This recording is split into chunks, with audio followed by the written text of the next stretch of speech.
What's going on, everybody? Sol Xprsn here, and I just wanted to do a quick lesson on understanding anger. And I'm going to be looking at my laptop a lot because I just typed up all my notes for it. And basically, it's going to be a quick little free lesson that I'm going to post to YouTube and my social media pages that will hopefully shed some light on anger, on how anger is let's make it a little brighter.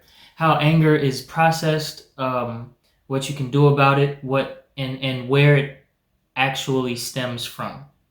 So first of all, when it comes to myself, I've struggled with anger for most of my life. I no longer feel like I suffer from anger, but I used to, and it was very recently that I grew out of that, and it was largely due to my consistency in my meditation practice.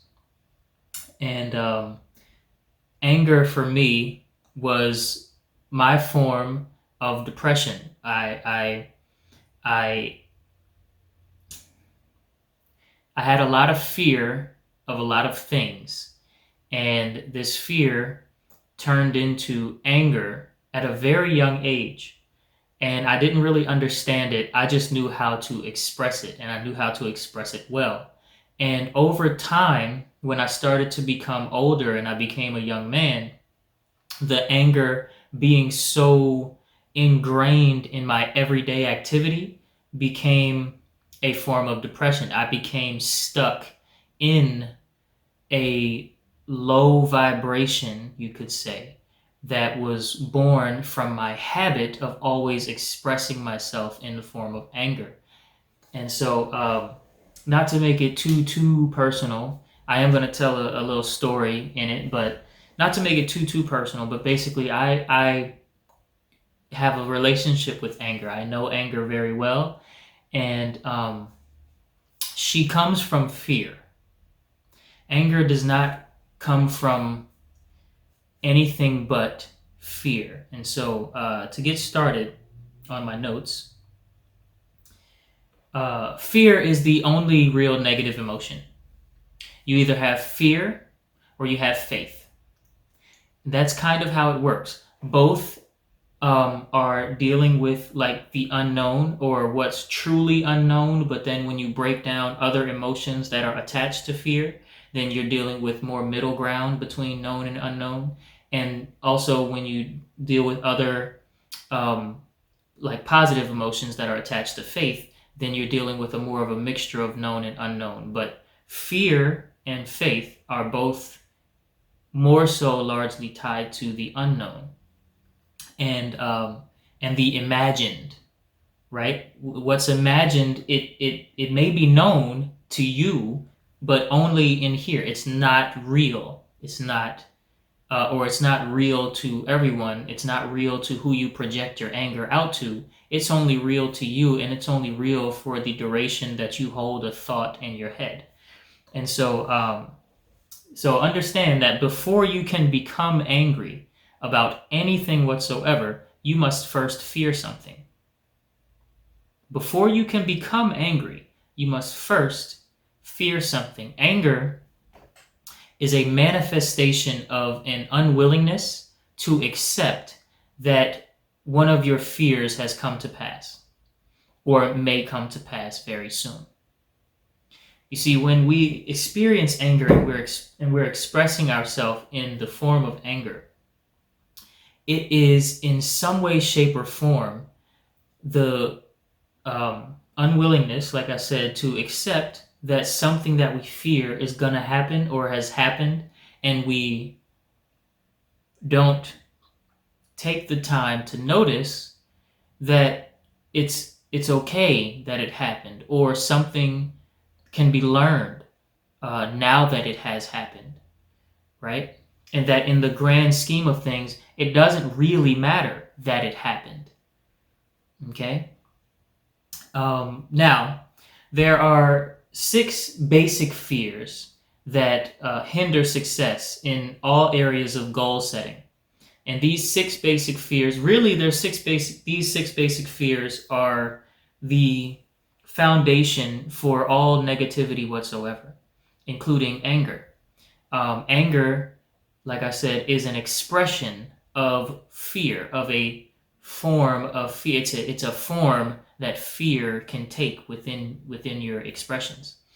And so all other fears are connected in one way or another to these basic six. And these basic six I got from Napoleon Hill in his book Think and Grow Rich. Very good book. I recommend that you check it out. They have an audio book that I'll link in the description on the YouTube page. And also, I recommend that you actually buy the book and read the real words off the page and like take notes and be an active reader, because the book will change your life. Anyway, six basic fears.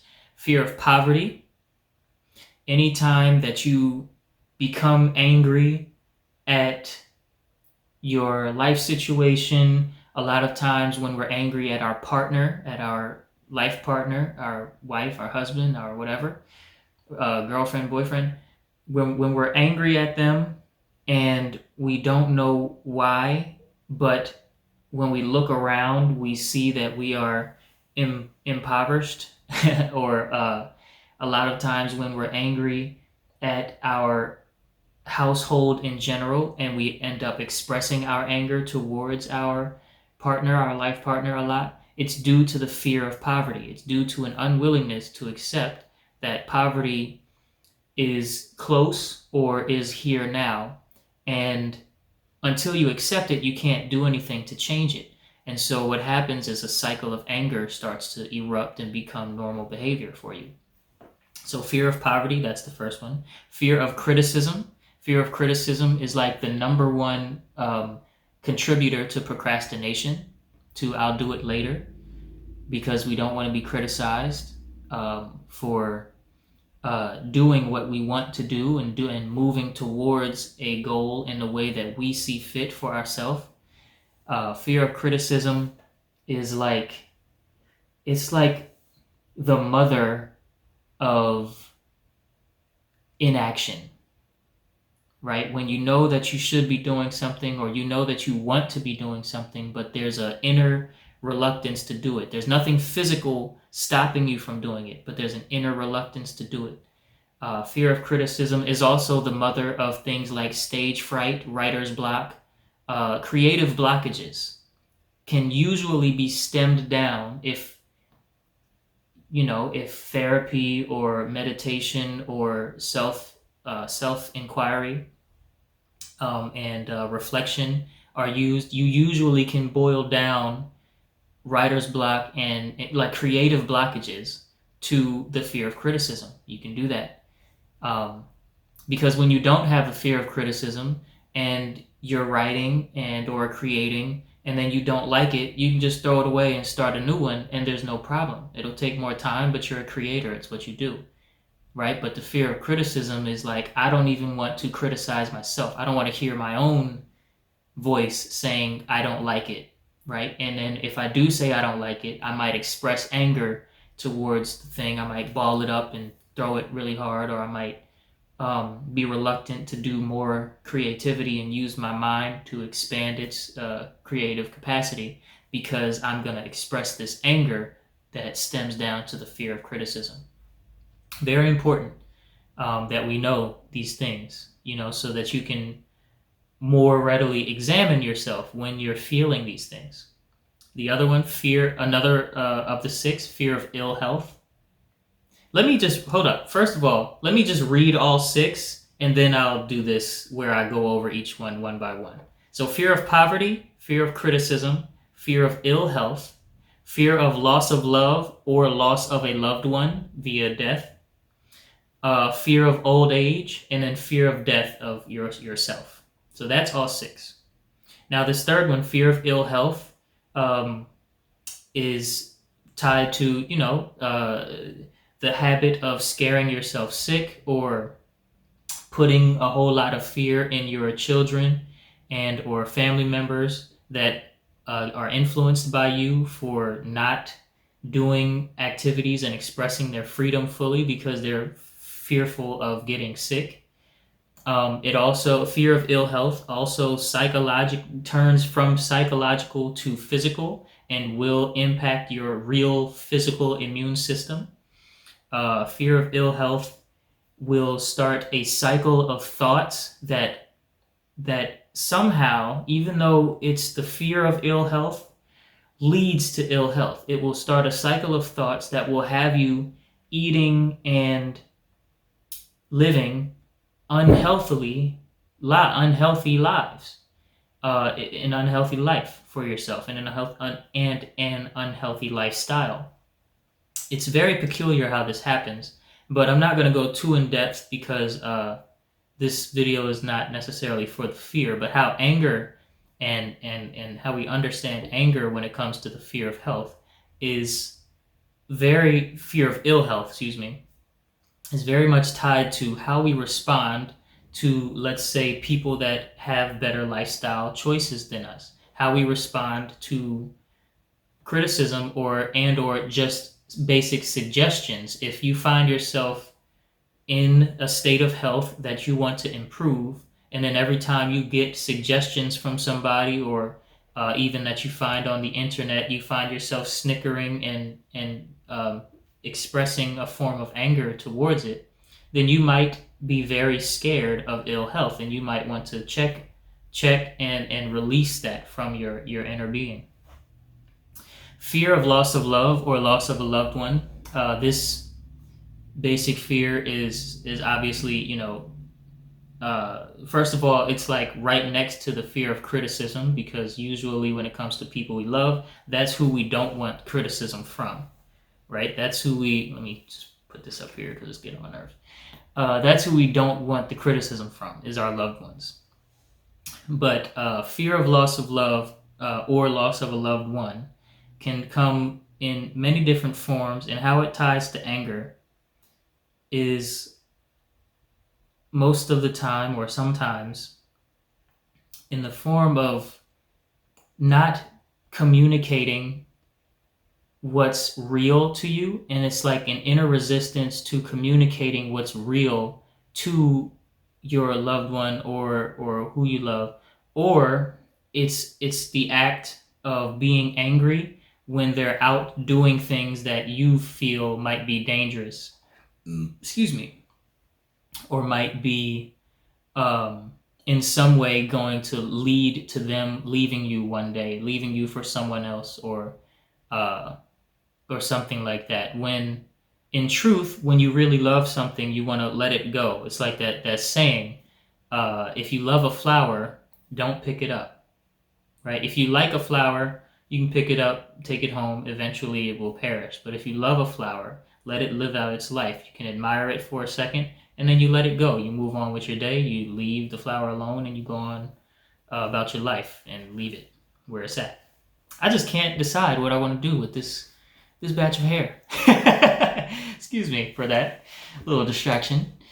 Anyway, so fear of loss of love, fear of loss of a loved one, anger is very much tied to the reluctance to be true, and then that reluctance turns into like a resentment, and you start to blame them for your lack of being true and expressing through words what's true to you, or what you want to change, or what you want to grow towards with them. And then fear of them dying, sometimes you might start expressing your love towards them the wrong way, because you see that they're getting old, or you see that they're getting very sick, and it makes you uneasy, and then you project that uneasiness onto them in various ways. So you want to pay attention to that. Fear of old age, becoming bitter, becoming getting into the habit of consistent negative self-talk. I can't do this anymore. My body don't work like this anymore, and like more negative. I'm just ugly now, or at this age you get what you can get. It's negative self-talk, right? fear of old age, and there's a lot more comments and things that are tied to the fear of old age that we might hear. I don't experience it, so I guess it's harder for me to freestyle out, but I'm sure those of you that are experiencing this fear can think of your own statements that you might want to change and release from yourself, just from knowing that fear of old age is one of the basic fears. Obviously, it's inevitable for anyone that stays alive that one day you will be old. One day you'll turn around and you'll be old, and it'll be real, and it won't be reversible. But old is essentially a mindset. Some people can hold it off until like their last breath. Others start to experience the mindset of being old at like 50 something, which in my opinion is a little unfortunate. But, to each his own.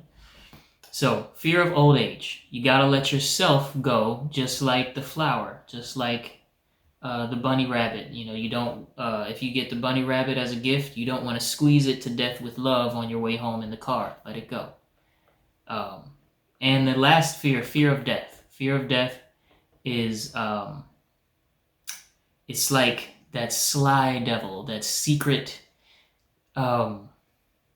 gnawing fear that is also very closely tied to procrastination, a lack of risk taking when you're dealing with like entrepreneurial and or other things, speaking on what you know is right politically, the lack of doing that, speaking on what you know is right at family functions and things like that. Fear of death also is tied to anger in the form of like being angry with people that are around you that want to start to take care of you. Very, very closely tied to the fear of old age in this way. Being angry when people are trying to take care of you before you think you need the help, and then noticing that you're falling asleep while you're cooking and you're going to burn the house down, and then now you're angry at everybody. Okay?